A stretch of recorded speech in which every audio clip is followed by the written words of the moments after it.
Formal nga pag-able sa NCAA Season 98, malampuson aniyang report.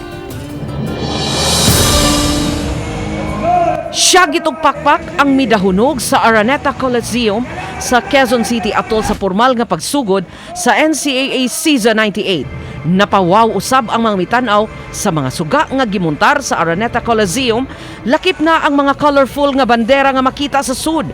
Daw adunay dakong fiesta sa hard court tungod sa all-out performance atol sa opening number sa mga Kapuso artist. Nadungog usab ang pusong kampyon nga mao ang theme song sa NCAA Season 98.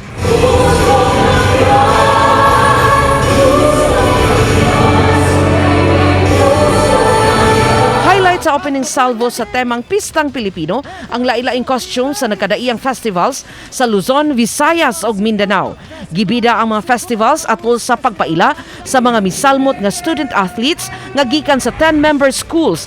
Kauban ang mga maanyag nga mga muse sa GMA Sparkle artist. Nakauban sa Arellano University si Lian Valentin, ang NCAA Men's Basketball Defending Champion, Kolehiyo de San Juan de Letran.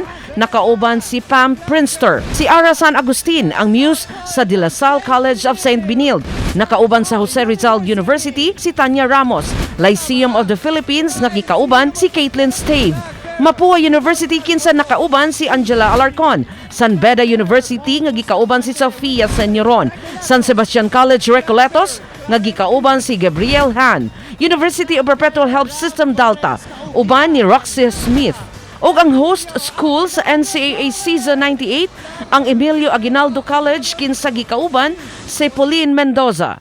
Wa usab palabya ni GMA Network Chairman and CEO Attorney Felipe L. Gozon ang pagpasalamat ug ang pagdaig sa mga student athlete. We wish you the best as you aim for greatness in your respective sports. Ang NCAA Season 98 formal nga gibuksan sa presidente sa host school, ang Emilio Aguinaldo College.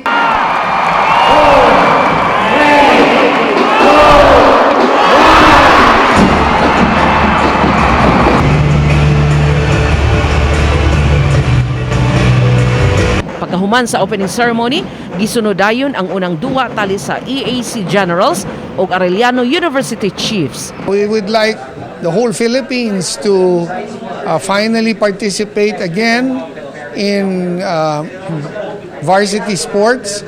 What makes it extra special is this season, ang opening ceremony ginawa natin sa isang malaking venue, Big Dome itself, no? So we're very happy with the turnout. Sa bagong season, gilauman ang mas ligon ug kulbahinam nga duwa sa hardcourt. Baniklans Gabutin, Chelo Valiena, Balitang Bisdak.